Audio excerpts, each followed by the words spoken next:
लाखापर्यंत घेऊन गेली पाहिजे, तरच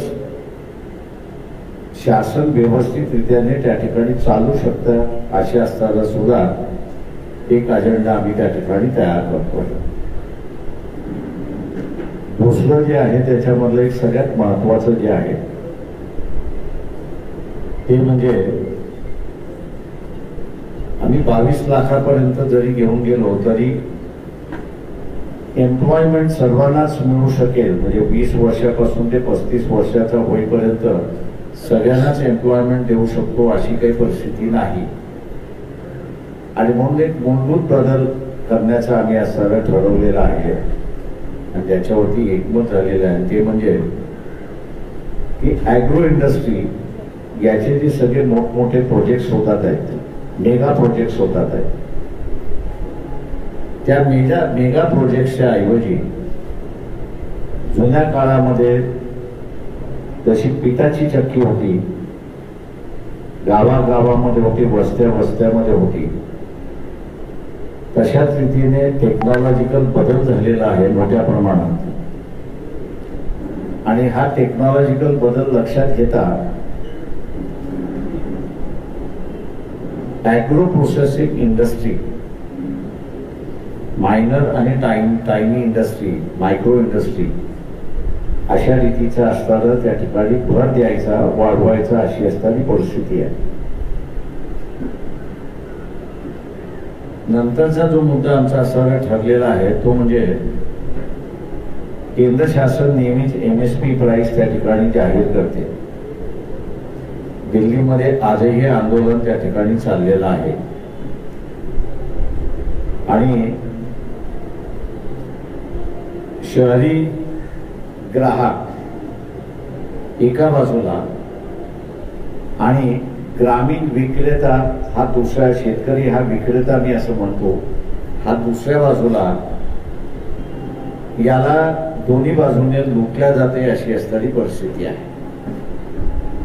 एकाला भाव पाडून लुटल्या जातं अशी असणारी परिस्थिती आहे आणि दुसऱ्याला शॉर्टेज करून लुटल्या जातं अशी असणारी परिस्थिती आहे.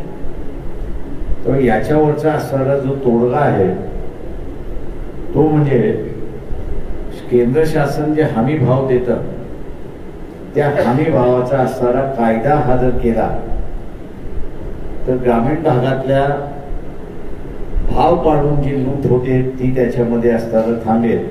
आणि जो कोणी भाव पाडून हमी भावापेक्षा कमी दराने विकत घेईल त्या कायद्यामध्ये त्याला असणारं शिक्षेची तरतूद करायची अशी असणारी परिस्थिती आहे. हमी भाव एकदा असताना त्या ठिकाणी मिळाला की मग शहरी कन्झ्युमर जो आहे तर या शहरी कन्झ्युमरला आपल्याला असणारं ते प्रॉडक्ट कितीला मिळालं पाहिजे, कसं मिळालं पाहिजे याचं त्याला डिसाईड करण्याचा असणारा अधिकार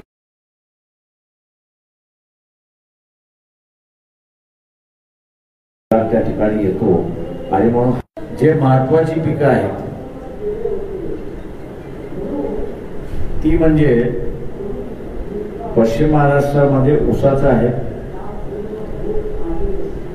मराठवाडा, विदर्भ आणि खानदेशचा असणारा काही भाग म्हटला तर तिथे असणारा कापूस आहे, सोयाबीन आहे आणि विदर्भातलं वरचा विदर्भ आणि कोकण आपण असताना पाहिलं तर हे तांदळाचं असणारं माहेर घर आहे अशी असणारी परिस्थिती आहे. आणि म्हणून त्याचे भाव हे असणारं आपणच त्या ठिकाणी ठरवलं पाहिजे अशी असणारी परिस्थिती आहे. सोयाबीन हा पूर्णपणे जे पीक घेतलं जातं त्याचा असणारा 100% एक्सपोर्ट होतो अशी परिस्थिती आहे. आणि म्हणून आम्ही असताना म्हणतो की मिनिमम सपोर्ट प्राइस हा असताना 5,000चा असला पाहिजे. कापसाचा जो आहे तो असताना 8,000चा असला पाहिजे. आणि ऊसाच्या ह्याच्यामध्ये आता 20% इथेनॉल हे पेट्रोल आणि डिझेल मध्ये मिक्स करण्याचा अधिकार त्या ठिकाणी शासनाने दिलेला आहे. परंतु ऊसाचा असणारा रेट त्या ठिकाणी जो फायनल होतो, ऊसाचा असणारा रेट त्या ठिकाणी फायनल केला जातो, त्याच्यामध्ये इथेनॉल हा जो आहे त्याचा रेट त्या ठिकाणी दिला जात नाही. आणि म्हणून आम्ही असणारा आग्रह त्या ठिकाणी करणार आहोत की इथेनॉल हा जो मळीपासून तयार केला जातो त्याचं प्रॉफिट नुसतं असणाऱ्या कारखान्याला जात आहे, तर ऊसाचा रेट फायनल करत असताना त्याचाही त्या ठिकाणी बघावं अशी असणारी परिस्थिती आहे. ज्या काही संघटनांची आम्ही असं बोलतो त्या मेन मुद्दे त्यांच्याबरोबर बसून जे ठरत आहेत त्याची मी आपल्याला असताना माहिती या ठिकाणी दिलेली आहे. आणि 2 तारखेपर्यंत मला वाटतं नेमकं या संघटनांबरोबर बसून वंचित बहुजन आघाडी जे करणार आहे त्याच्यातला असलेला भाग आहे. पहिल्या फेज मधला जो आहे तो फॉर्म भरण्याचा संपलेला आहे. दुसऱ्या फेज मधला असणारा त्या ठिकाणी सुरुवात झालेला आहे.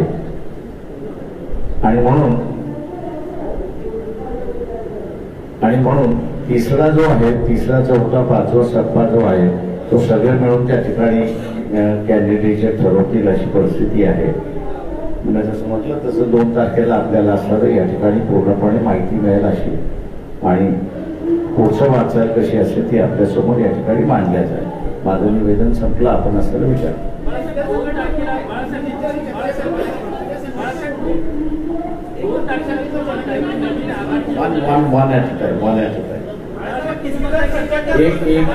one at a time. One at a time. 2 तारखेला आपल्याला सगळं विवरण दिलं जाईल. एक प्रश्न असा होता की 2 तारखेला आपण नवीन आघाडी किंवा नवीन संघटनांसोबत चर्चा करून नवीन आघाडीची घोषणा करताय असं साधारण दिसतंय. तर महाविकास आघाडी सोबतचा आपला संबंध संपला, म्हणून मी म्हटलं की 2 तारखेला आपल्याला पूर्णपणे त्याचं विवरण दिलं जाईल.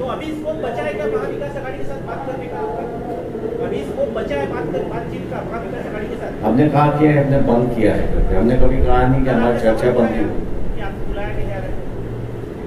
वो तो है, उनकी बैठक चल रही है, हम बैठक में बुला रहे, वो भी आ रहे उसमें. तो ऐसा नहीं है कि एक साइड से है.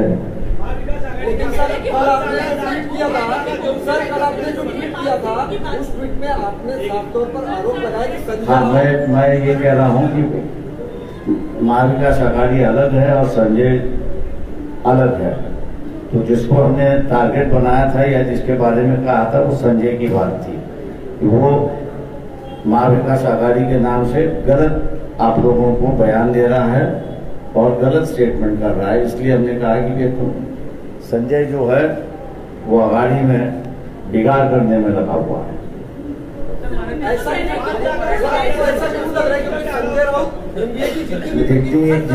जितनी हमको कहना था वो हमने कह दिया है. अब आप लोग उसमें से जो निकालना है वो निकालना.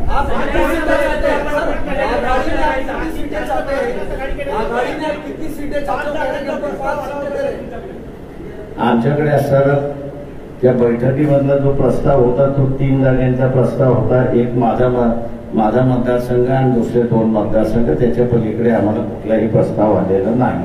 परंतु ते जरी असलं तरी आम्ही जे काही उभं करतो त्याच्यामध्ये आम्ही कोणालाही रूल आउट करत नाही, एवढं लक्षात घ्या. सर वो कह रहे हैं कि हम 5 सीटों का प्रस्ताव दिए थे, पहले 4 था, बाद में 5 तक आए, लेकिन प्रकाश आंबेडकर जी नहीं. अब आपको हमारी बात सुनिए, उनकी बात सुनिए, आप तय कर लो. उस पर बहस नहीं हो सकती. मैंने कहा ना कि उस पर बहस नहीं हो सकती है. मैंने आपसे कहा ना कि भी हमने किसी के लिए भी दरवाजे बंद नहीं किए हैं.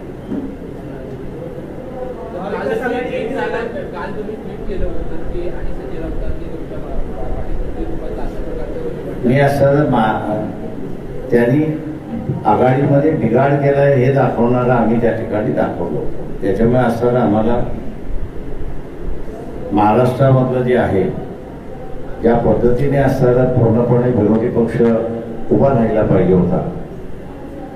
आम्ही प्रयत्न करत होतो की यांची महाविकास आघाडी होती त्याच्या माध्यमातून उभा राहावा, पण त्याच्यामध्ये असणारं बटॅनिफ जे होतं ते बटॅनिफ आम्हाला बाजूला करायचं आहे आणि जे आले पाहिजे त्यांना घेऊन आम्ही असं रोड उतरणार आहोत. सर, ये मान लिया जाए कि महाविकास आघाड़ी की जगह आप तीसरे जो फ्रंट है वो मैंने ऐसा कोई इंडिकेशन नहीं कहा. मैंने सीधा ये कहा है कि हम दरवाजे खुले हैं और बातचीत आप भी कुछ लोगों से हम लोग कर रहे हैं. आपने कहा है कि अभी बीजेपी के खिलाफ जो लोग हैं उनके साथ आपकी बातचीत हो रही है, वो लोग और महाविकास आघाड़ी के साथ कुछ आप अलायंस बनाने वाले या अलग अलग रहेंगे? ठीक है, मैंने इसलिए कहा है कि किनका रुख कैसा है वो आज मैं नहीं बताऊंगा. हमारी कोशिश होगी कि भैया हम लोग सब मिलके इकट्ठा लड़े उसमें, किसी को बगल में ना रखे, किसी को हम लोग साइड ट्रैक ना करें. इसलिए हमने कोशिश है, इसलिए 2 तारीख जो है वो 2 तारीख को हम लोग जो है उसका फाइनल प्लान आपके सामने रखेंगे. सर, मुझे महाविकास आघाड़ी की आप इसके बारे में महाविकास आघाड़ी के जो नेता हैं उनके साथ बात की. आपने कहा साइड ट्रैक नहीं करेंगे किसी को, तो क्या आपने इसके बारे में महाविकास आघाड़ी के किसी नेता से बात? देखिए, हम अघाड़ी से क्यों बात कर रहे हैं, हम इंडिविजुअल से भी बात करते हैं, इंडिविजुअल पक्ष से भी बात कर सकते हैं. सर, आप मी 8 जागा जाहीर केल्यानंतर आघाडीचा धर्म पाळत नाही आहे असं काँग्रेसचं म्हणणं होतं. शिवसेना उद्धव बाळासाहेब ठाकरे यांनी काही जागा जाहीर केल्या, तुम्ही काही जागा जाहीर केल्या, कुणीच आघाडीचा धर्म पाळत नाही. माझं म्हणणं असं आहे की ज्यावेळेस म्हणूनच मी म्हणालो की पहिला टप्पा तुमचा इलेक्शन मध्ये येतोय आणि पहिला टप्पा मी अगोदरपासून म्हणत होतो, आपण विश्वास ठेवायला तयार नव्हता. आपण सगळेजण वंचित बहुजन आघाडीलाच टार्गेट त्या ठिकाणी करत होतात की यांचंच जमलं नाहीये, यांनी आपलं असणारं स्वतःचं कोंबडं झाकलेलं आहे ते दाखवायलाच तयार नाहीये. आणि आता असताना व्हेरी क्लिअर आलंय की सेना, मी मागे म्हणालो होतो की सेना आणि काँग्रेस यांचं सूत जमलेलंच नाहीये, ते आता उघड व्हायला लागलेलं आहे. सर, आपको लगता है कि एमपीए में सब कुछ वाकई में सही नहीं है? कैंडिडेट्स के नाम डिक्लेयर करेंगे, आपकी तैयारी है? देखिए, 2 तारीख को जो मैंने जैसे कहा है कि 2 तारीख को जो है वो फाइनली हम लोग सब कुछ जाहिर करेंगे. सर, एक सवाल ये है कि क्या आपको भी लगता है कि एमपीए में सब कुछ सही नहीं है? एक तो तयार झालेली आहे. जरांगे पाटील यांची पण एक यादी तयार होती आहे किंवा झाली आहे. ती यादी ते तुमच्याकडे तुम्हाला पाठवणार आहे, तुमच्याशी चर्चा करणार आहे, काय आहे ते मला वाटतं त्या सगळ्या फॅक्टर्स लक्षात घेऊनच मी असं म्हणालो की सगळ्यांचं ते हे घेऊन 2 तारखेला त्याचं सगळं निचोड होऊन जाईल असं मी त्या ठिकाणी मानतोय. हे बरोबर आहे की जरांगे पाटील यांच्याकडे सुद्धा एक त्यांनी जी पद्धत केलेली आहे की सकल मराठा संघटना जिल्ह्यावर बसून त्यांनी असं त्यांच्याकडे नावं पाठवावी, कॉमन नावं पाठवावीत असं जे आहे ती सुद्धा एक प्रक्रिया चाललेली आहे. ती आज मला वाटतं उद्या संध्याकाळी त्यांची असं ती पूर्ण होईल असं मी त्या ठिकाणी मानतोय. म्हणून म्हटलं की 2 तारीख जी आहे त्या 2 तारखेपर्यंत सगळं फायनल झालेलं असेल. सर, मग असं म्हणायचं का महाविकास आघाडीसाठी तुमच्याकडून सध्या दरवाजे बंद झाले? अजिबात नाही, माझे दरवाजे कोणासाठी बंद नाही. तर त्यांची 48 नावं असतील का जास्त असू शकतात? कारण मध्यंतरी जरांगे पाटील असं म्हणाले की प्रत्येक गावातून उमेदवार उभा करा.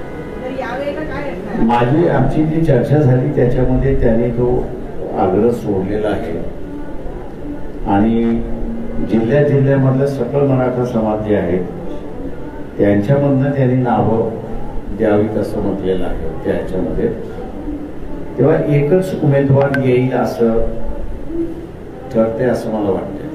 सर, एक सवाल ये है, क्या आपको लगता है एमपीए में वाकई में सब कुछ सही है? उद्धव ठाकरे ने अपने कैंडिडेट डिक्लेयर कर दिया, उस पर कांग्रेस एनसीपी का ऑब्जेक्शन है. इसके अलावा जो कांग्रेस ने कैंडिडेट डिक्लेयर किया उस पर एनसीपी अपनी सीटों की मांग कर रही है. आपने भी अपने कैंडिडेट डिक्लेयर किए. हमने जो है वो फर्स्ट फेज की जो है कैंडिडेट जो है वो डिक्लेयर किए हैं, क्योंकि आखिरी दिन खत्म हो रहा था तो कार्यकर्ताओं को हवा करके नहीं छोड़ सकते ये, क्योंकि वो चारों सीट, एक सीट पर हमने कांग्रेस को सपोर्ट किया, बाकी के 4 सीटें जो है ये 4 सीटों पे जो कॉन्टेस्ट है ये वंचित और भारतीय जनता पक्ष में ही है वहाँ पर. क्योंकि क्या दोहराना नहीं चाहता हूँ, लेकिन कुछ लोग लड़ने के लिए तैयार नहीं है, कुछ लोगों ने पीछे हट के अपनी बात कही है. तो बीजेपी को हम फील्ड डे नहीं दे सकते थे, इसलिए हमको मजबूरन जो है वो उम्मीदवार उतारना हुआ। और अब जो है वो वंचित बहुजन आघाड़ी और बीजेपी के बीच में ये लड़ाई है। लेकिन उद्धव ठाकरे से भी नाराज चल रही है। उद्धव ठाकरे एक से मैं किसी से नाराज नहीं हो गया, मेरा किसी से पर्सनल झगड़ा नहीं है, ना मैं नाराजी करता हूँ। महाविकास आघाडीमधून जर बाहेर पडलात आपण आणि जर आपण स्वतंत्र जर आपण आता लढला तर त्याचा फायदा भाजपला मिळेल असं आपल्याला वाटत नाही का? माझ्या अंदर ह्याचं उत्तर तुम्हाला 2 तारखेला मिळेल। सर आपका कहना है कि आपकी जो भी स्टैंड है वो 2 तारीख को क्लियर होगी, लेकिन महाविकास आघाड़ी के तीनों घटक दल 3 तारीख को जॉइंट प्रेस कॉन्फ्रेंस कर रहे हैं, तो हम ये उम्मीद करें कि आप भी उस प्रेस कॉन्फ्रेंस में होंगे या आपका स्टैंड अलग हो जाएगा 2 तारीख को जैसा आप कह रहे हैं? इसका पता नहीं है कि क्या रोक लेगा किस तरीके से। सर महाविकास आघाडी तुम्ही एक्सपर्टनी टीका केली आहे संजय राऊतांविरोधात, तर तुम्हाला असं वाटतं का संजय राऊत हे एकमेव आहेत महाविकास आघाडीमध्ये एक बिघाडी करतात? म्हणजे आम्ही असं म्हणेन की जोपर्यंत आम्ही सुभाष देसाईंबरोबर बोलत होतो, सुभाष देसाई या चर्चेमध्ये जोपर्यंत होतो तोपर्यंत पूर्णपणे सकारात्मक चाललं आणि व्यवस्थित चाललं होतं सिच्युएशनच्या संदर्भात। पण नंतर असताना आम्हाला असं दिसलंय की कोणतरी कोणासाठी तरी वापरायचं असं असणारा हिशेब चालू झाला आणि म्हणून आम्हाला दिसलं की या ह्याच्यामध्ये आपण असताना बीजेपीला थांबू शकत नाही, काही जणांना घ्यायचंच नाही, काही जणांना बोलायचंच नाही, असा जो स्टँड होता तो आम्हाला जरा योग्य वाटला नाही आणि म्हणून आम्ही असं एक वेगळं त्या ह्याच्यामध्ये करतोय। ठीक है, संजय राउत इंडिविजुअल है, इंडिविजुअल के बारे में बात नहीं करता हूँ। एक समझ लीजिए, पार्टी की बात हो रही है, इंडिविजुअल की बात नहीं हो रही है। तो इंडिविजुअल जरा रुक दीजिए वहां पर।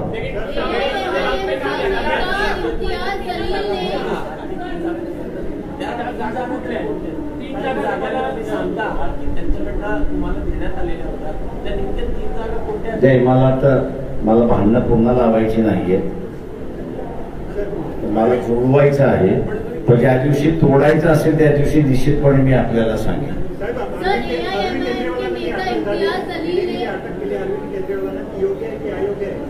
पूर्णपणे अयोग्य आहे। कॅबिनेट डिसिजन हा कोर्टाचा विषय होऊ शकत नाही आणि त्याच्याच बरोबर इन्क्वायरीचा इश्यू होऊ शकत नाही। संविधानाने कॅबिनेटला पूर्णपणे अभय दिलेला आहे। आता ते जर झालं असेल तर मी असं म्हणेन की पहिल्यांदा नरेंद्र मोदी यांना असताना अरेस्ट केलं पाहिजे। मनमोहन सिंग असताना त्यांनी एक अख्खं युनिट ज्याला आपण म्हणतो एअरफोर्सचं उभं करण्याचं ठरवलं होतं, राफेल मार्फत 135 एअरक्राफ्ट घ्यायचं ठरवलं होतं। अमाऊंट काही असेल तो वेगळा भाग आहे, तो डिसिजन बदलला। तो डिसिजन बदलल्यानंतर त्याचे 2 भाग करण्यात आले। 35 राफेलची विमानं आपण असताना फ्रान्सकडून विकत घेतली आणि उरलेली 100 विमानं अंबानी मॅन्युफॅक्चर करतील असं त्यावेळेस सांगण्यात आलं। राफेलच्या म्हणजे डसॉल्ट ही जी कंपनी आहे की जी राफेल करते, या कंपनीच्या काही डायरेक्टर्सना भारताबरोबर झालेल्या करारनाम्यामध्ये त्यांनी फ्रॉड केला, घुसखोरी केली, म्हणून फ्रान्स गव्हर्नमेंटने त्यांना असताना शिक्षा दिलेली आहे। डसॉल्टच्या अधिकाऱ्यांना की जे भारताबरोबर राफेलच्या संदर्भात बोलणी करत होते। आता तिथल्या अधिकाऱ्यांना त्यांनी घुस दिली म्हणून असताना जर झालं तर भारताचं नुकसान झालं हाही त्याच्यातलं आहे। त्याच्यामुळे तोही कॅबिनेटचा निर्णय होता, तो कॅबिनेटचा निर्णय होता म्हणून असताना कोणीही त्याला क्वेश्चनिंग केलं नाही की हा कोर्टाचा विषय होत नाही, हा इन्क्वायरीचा विषय होता। लिकर पॉलिसी काय असावी ही दिल्ली गव्हर्नमेंटची कॅबिनेट डिसिजन त्या ठिकाणी असणार आहोत. आणि कॅबिनेट डिसिजन असल्यामुळे ती इन्क्वायरी होत नाही. तेव्हा कालच्या असणाऱ्या जे काही कोर्टामध्ये केजरीवाल यांनी असणारं म्हटलं की माझ्या विरोधात तुमच्याकडे ठोस पुरावा काय, या सोशल मीडियावरती आलेलं उत्तर मी जे असणारं पाहिलंय की आमच्याकडे असणाऱ्या काही जणांची स्टेटमेंट्स आहेत आणि म्हणून तुम्हाला असणारं अरेस्ट केलंय. तर आपण असणारं असं धरायचं का की डेसॉलच्या काही कंपनीना रॅफलच्या संदर्भातलं खोटारडेपणा झालाय, फसवेपणा झालाय आणि म्हणून त्यांना शिक्षा झाली. म्हणून पंतप्रधान जे नेगोशिएट डायरेक्ट नेगोशिएशन होते पण पंतप्रधानावरती सुद्धा इथे केस झाली पाहिजे का? तो जर लॉजिक असेल तर ती झाली पाहिजे. त्याच्यामुळे असणारा एका केसला एक न्याय, दुसऱ्या केसला दुसरा न्याय, हे माझ्या अंदाजानं चुकीचं असेल म्हणतोय. आणि म्हणून मी असं म्हणतोय की केजरीवालला अरेस्ट करणं हे चुकीचं असं मी त्या ठिकाणी मानतो.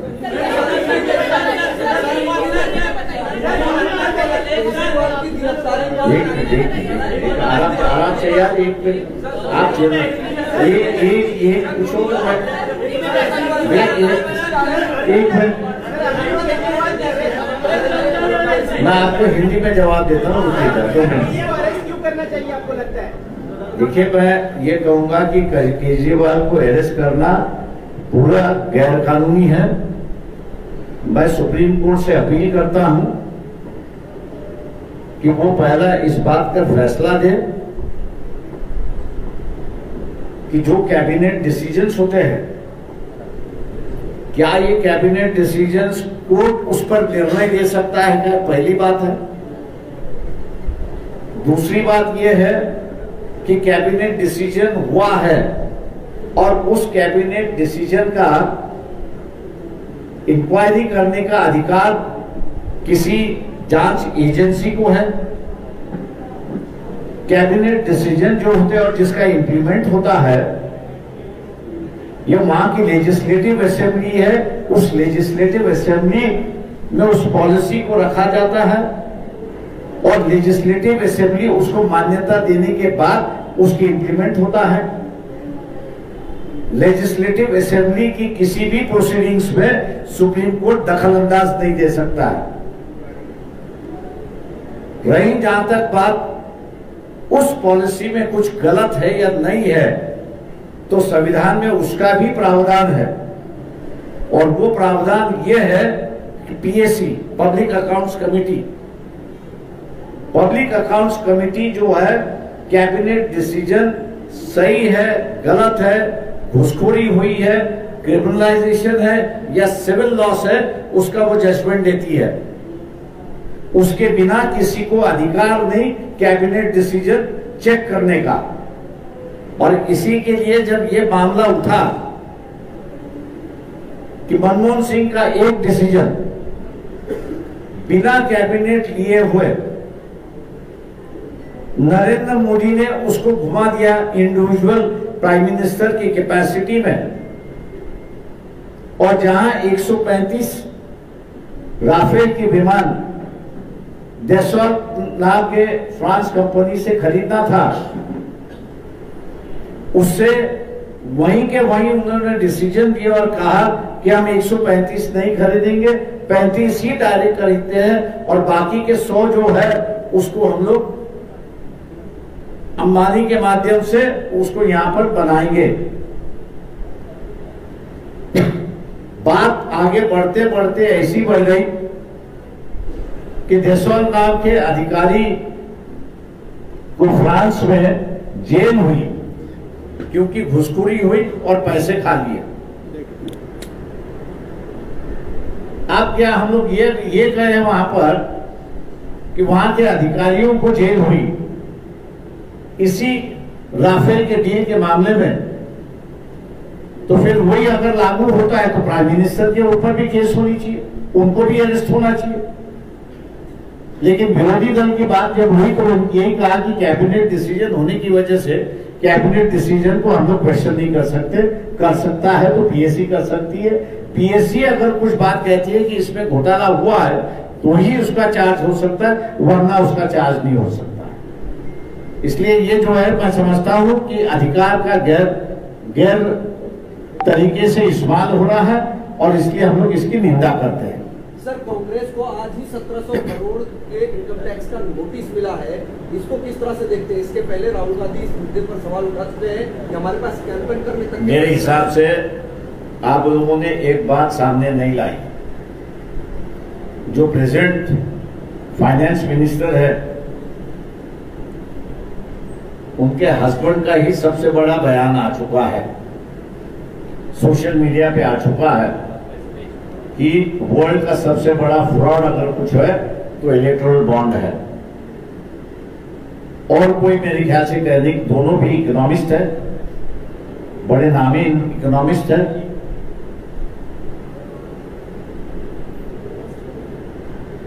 और उनका बयान आ चुका है, ना हस्बैंड का बयान आ चुका है कि this is the biggest fraud, financial fraud. अब जब हस्बैंड ही कह रहा है कि ये सबसे बड़ा बिगेस्ट फ्रॉड है तो मेरे ख्याल से उसको मान लेना चाहिए। कंसेंट के बिना ये स्टेटमेंट नहीं होगा। कांग्रेस को नोटिस पर क्या नाशिकमध्ये म्हणाले की लवकरच महाविकास आघाडीमध्ये सामील होणार आहे। शरद पवार म्हणाले की लवकरच महाविकास आघाडीमध्ये सामील होणार आहे। ठीक है, थैंक यू। सर, कांग्रेस की नोटिस पर क्या कहना है? मैं वही कहूंगा कि ये ऐसा है कि सिस्टम आपको बता देता हूं, जितना भी अकाउंट्स है ये अकाउंट्स पहले इलेक्शन कमीशन को जाता है। इलेक्शन कमीशन को जाने के बाद जो है उसमें विवरण होता है कि ये आपके पास एडिशनल फंड है या नहीं है। अगर एडिशनल फंड है तो इलेक्शन कमीशन पूछता है कि आप इसका विवरण कैसे खर्च करोगे, क्या करोगे, किस पर इस्तेमाल करोगे। और एक्सेस अगर रहा तो वो ही टैक्सेबल इनकम होता है। अब 1700 करोड़ की अगर नोटिस आई है तो इसका मतलब है कि 1700 को अब 70% से मल्टीप्लाई कर लीजिए, उतना उनका इनकम होना चाहिए, तभी और उतना उनके पास एक्सेस होना चाहिए, तब जाके उसकी नोटिस होगी। ये तो मैं समझता हूं कि इलेक्शन के वक्त भी डिपार्टमेंट को इस्तेमाल कर रहे हैं डराने के लिए, धमकाने के लिए। ये मेरे ख्याल से लोगों के सामने अब आना शुरुआत हुआ है कि ये नॉन पॉलिटिकल तरीके से लोगों को डरा और धमका रहे हैं। सर, इम्तियाज जलील की ओर से आपको आपकी पार्टी को एक बार फिर इनविटेशन। Thank you. बोला प्रफुल्ल पटेल यांनी सीबीआयने क्लीन शीट दिली या नाही, मी अजून ती ऑर्डर वाचलेली नाही। त्यांनी सीबीआयने क्लीन चिट दिली असेल पण अजून कोर्टाने क्लीन चिट दिली नाही एवढी फक्त माझी माहिती आहे। Thank you everybody.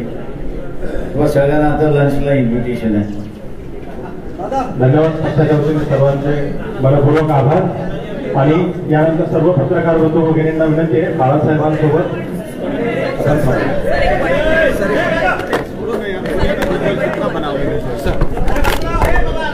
सर एक छोटा सा 2 मिनट आता म्हणतो थँक्यू नो म्हणतो